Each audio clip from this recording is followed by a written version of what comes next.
Yeah. So I'm going to be honest with you. Yes. Before I came here to do this interview for YouTube, I never really followed politics that much. You're not the only one. A lot of my online audience and just the younger generation don't seem as interested in it, and I personally think that we should be. So my question for you is, why should the younger generation be interested in politics, and why should it matter to them?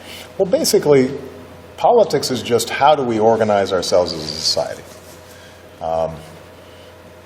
How do we make decisions about how we're going to live together? So young people care about how college is paid for. Well, the truth of the matter is that the reason we even have colleges is that at some point there were politicians who said, you know what, we should start colleges. And dating back to Abraham Lincoln, who started something called land-grant colleges, and he understood that government should invest in people being able to get an education and have the tools to succeed. Well, you guys are the ones who are going to be using these colleges and universities, and if they are not getting enough funding from government, and your tuition goes up, and you've got more debt, you're the ones affected. So you better have a voice and know what's going on and who's making decisions about that. You're right. If you care about an issue like making sure that gays and lesbians and transgender persons are treated fairly. Well, laws on the books can make sure that they're not discriminated against. But those laws only pass if politics, allows those laws to pass. The environment.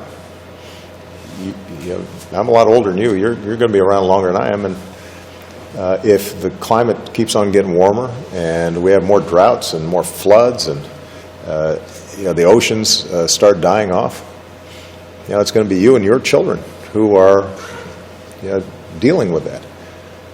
We can stop it, but we can only stop it if we get together and we start using energy differently.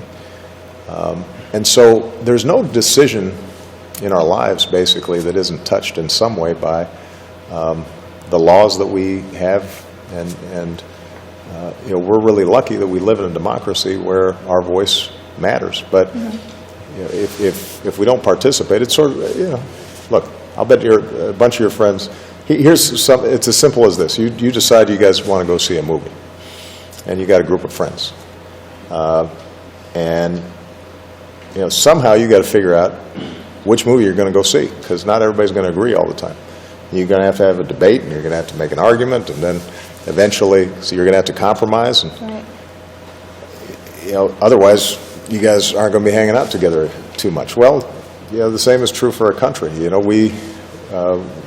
We've got to make decisions about which direction we're going to go in, what we're going to be doing, how we're going to spend our money, how we're going to treat each other. And you don't want to be the person who just says, okay, whatever you guys want to do, I'll just do that. You want to express your voice and your values and what you care about. And that's what politics is. It's not really that complicated. It's something that people do all the time